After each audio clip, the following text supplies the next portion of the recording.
जुनूब हिंद से।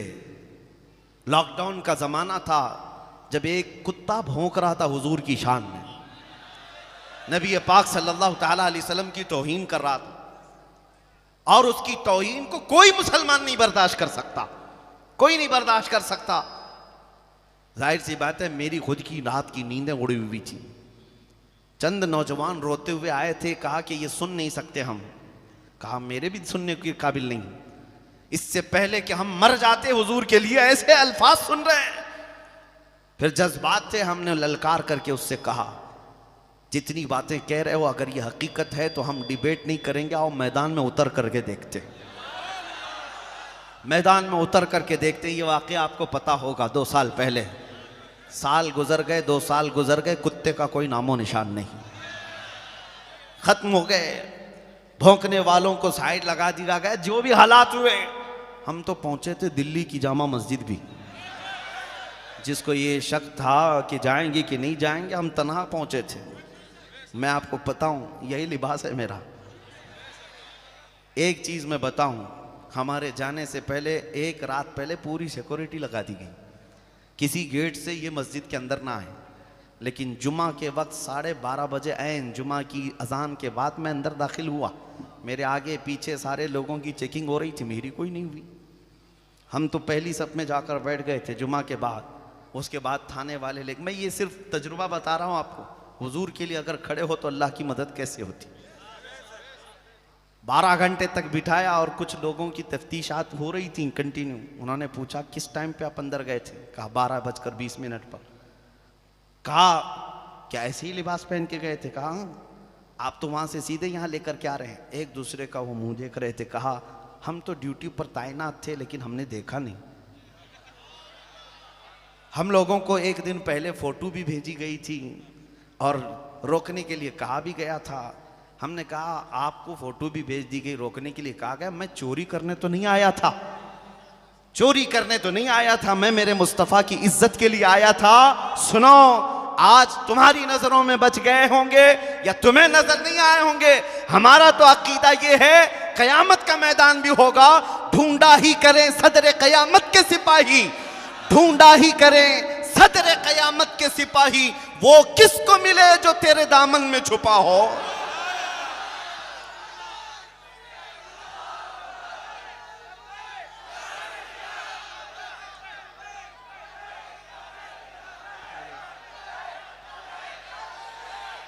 आवाज लगाना तुम्हारा काम है, कोशिश करना तुम्हारा काम है, पाए तकमील तक पहुंचाना मेरे रब की शान है।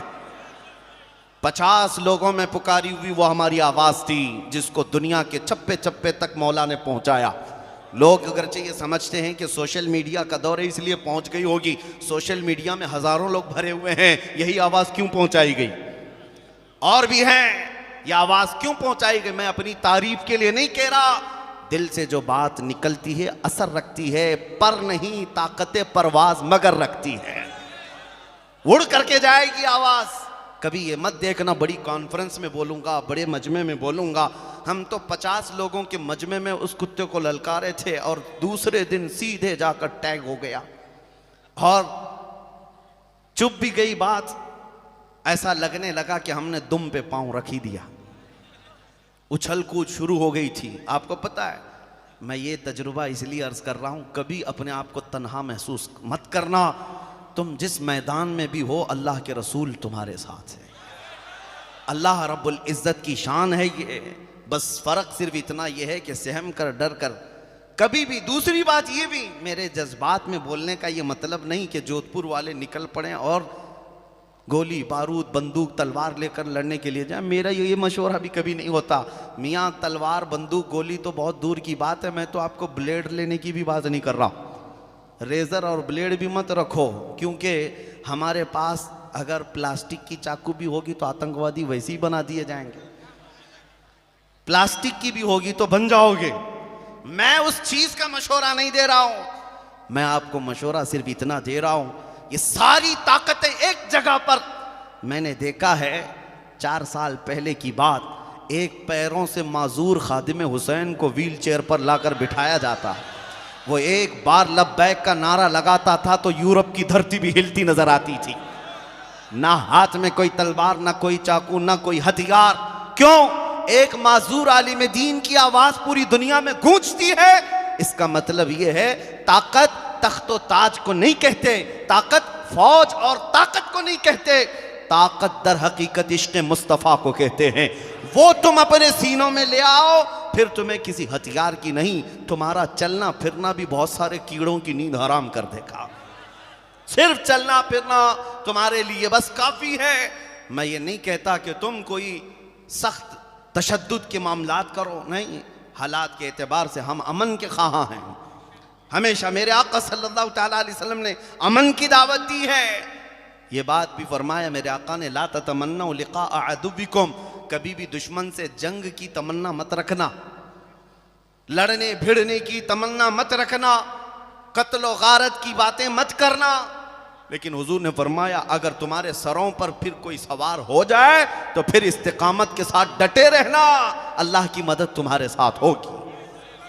आज मैं आपसे यही कहना चाहता हूं, तुम तो कंप्रोमाइज कर लेते हो, लोगों को देखकर तुम्हारी टोपियां छुप गई, तुम्हारी दाढ़ियां खत्म हो गई, तुम सेकुलर बनने की कोशिश करते रह गए।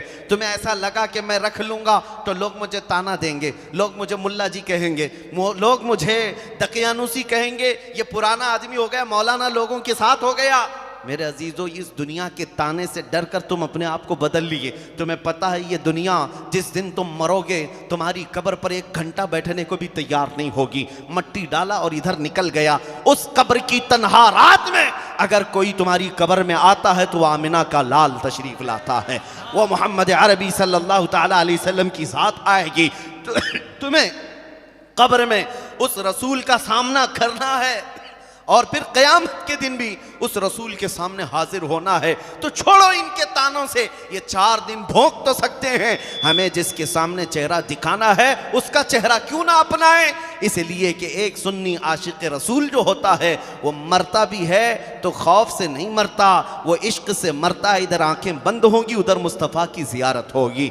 लिहाजा ऐ सुन्नियों, तुम इस तरह के जो मामलात करते चले गए, लोगों से डर कर अपना दीन छुपाना, लोगों से डर कर के अपने आप को समझौते में ले आना।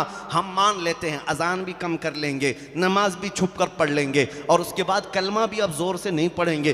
कहाँ कहाँ तक पीछे तुमको दुनिया ढकेलती रहेगी और तुम इसी तरह पीछे चले जाओगे। एक दिन तुम्हारी अजमतों का सौदा हो जाएगा। आज जो हालात पेश आए हैं हमारी माँ और बहनों के नाम पर, ये सुल्ली ऐप, ये तमाम जो ऐप बना करके औरतों के नाम पर जो इज्जतें नीलाम की जा रही हैं, किस वजह से है? इसलिए कि इमाम गजाली ने फरमाया था, जो उम्मत अपने नबी पाक के खिलाफ गालियां सुनकर खामोश रहेगी, उस उम्मत पर ऐसा वक्त आएगा कि उनकी माँ और बहनों की इज्जतें बाजारों में नीलाम होंगी और उस वक्त ये कुछ न कर सकेंगे। हमारे इलाके में एक रिक्शे वाले थे, उन्होंने आकर के सवाल किया कि हज़रत हालात बड़े ख़राब हैं, क्या टोपी पहनना दाढ़ी रखना ज़रूरी है? मसलहतों के एतबार से हम भी कॉमन आदमी बन कर के रहे। मैं उन सेकुलर लोगों को कहता हूँ जो ज़्यादा सेकुलर बनने की कोशिश करते हैं, उनका हाल क्या होता है। मैंने उनसे कहा आप डर के मारे ये कह रहे हैं कि अगर मेरी टोपी होगी दाढ़ी होगी तो कहीं मॉब लिंचिंग ना हो जाए, मर ना जाऊँ। मैंने कहा आप ये लिख करके दे दें कि ये सब हटाने से दुनिया तुम्हें कभी नहीं छुएगी और इज़राइल अलैहिस्सलाम कभी तुम्हारे पास नहीं आएंगे, लिख के दे सकते हो? कहा नहीं, मौत तो आनी है, मौत तो कभी भी आएगी। मैंने कहा है नादान, जब पता है मौत तो आनी है तो इश्क़ मुस्तफ़ा और सुन्नत मुस्तफ़ा में आ जाए तो क्या बड़ी बात, कौन सी दिक्कत की बात है। जब मरना ही है तो हुजूर पाक सल्लल्लाहु तआला अलैहि वसल्लम के अखलाक लेकर के जाएं। जब दुनिया से जाने का वक्त हो तो मेरे अजीज़ों, दुनिया भी जनाजा उठाने में फ़ख्र महसूस करें। आज जिन हालात से हम खौफजदा हैं, डरे हुए हैं, उन लोगों को चाहिए वो करबला की दास्तानें ज़रूर सुने, लेकिन सिर्फ रोने के लिए नहीं, अज़्म व इस्तिक़लाल को पैदा करना है, इस्तिक़ामत को पैदा करना है। अभी वो हालात इस तरह नहीं है कि आज कौन है जो तुम्हारी गर्दनों पर तलवार रख कर के खड़ा है कि तुम नमाज नहीं पढ़ सकते, मस्जिद में नहीं जा सकते। इतनी हिम्मत किसी की नहीं है। तुम्हारे लिए आज़ादी है, तुमने अपने हाथों से ये सारी चीज़ें बर्बाद कर रखी हैं। मस्जिदों को तुमने खुद वीरान कर रखा है, कुरान को तुमने खुद छूना बंद कर दिया है, इस्लाम को खुद हमने अपने घरों से निकाल कर रखा है। अपनी बेटियों पर, अपनी बहुओं पर, अपनी औरतों पर हम इस्लाम को क्यों नहीं पसंद करते? जब इस्लाम जिंदाबाद का नारा लगाते हैं तो इस्लाम तो हमें हमारे घरों में भी अच्छा लगना चाहिए। शादियों के महलों में तो इस्लाम गायब हो जाता है, इस्लाम तो सिर्फ मस्जिदों में दिखता है। तो मस्जिदों में इस्लाम को बाकी रख दिया और बाकी तुम्हारी शादियों में, वलीमों में और दूसरे तकरीबात में तो कहीं नजर नहीं आता। औरतें बेपर्दा, मर्द नाच गाने पर मसरूफ हैं। क्या ये इस्लाम है? हमने अपने हाथों से अगर इसको कमजोर करना शुरू किया तो दूसरों पर ब्लेम डाल करके क्या मतलब है? हालात जो खराब होते हैं, इसीलिए कहा है कि खुद किसी कौम की शौकत पर उस वक्त तक जवाल नहीं आता जब तक उसकी खुद की कुव्वत फिक्र फना नहीं हो जाती।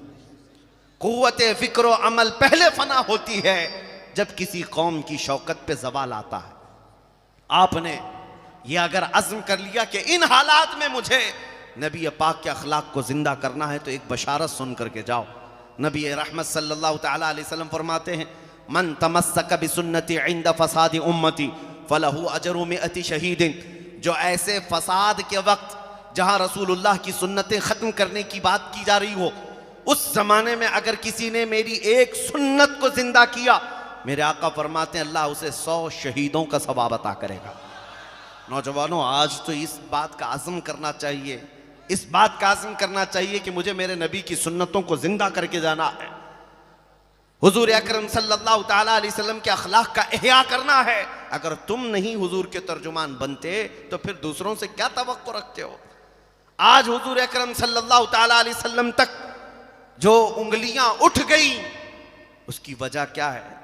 हमने खुद दामन मुस्तफ़ा से इतनी दूरी इख्तियार कर ली है, इतनी दूरी इख्तियार कर ली है कि पहले के लोग सिर्फ हुजूर अकरम सल्लल्लाहु अलैहि वसल्लम के अखलाक देखना चाहते तो मुसलमानों में देख लेते, हुजूर की सुन्नतें देखना चाहते तो तुम में देख लेते। एक एग्जाम्पल मैं आपको बता दूं, तुम्हारा अमल आज भी दुनिया में इनकलाब ला सकता है। तुम्हारा अमल। और हमारी कौम किस बात के इंतजार में? आसमान से अभी मदद आ जाना चाहिए, आसमान से फरिश्ते उतर जाएं, जमीन से कोई ताकत आ जाए जो गैब से तुम्हारी मदद करे। तुम कुछ नहीं करना चाहते, तुम कुछ नहीं बदलना चाहते।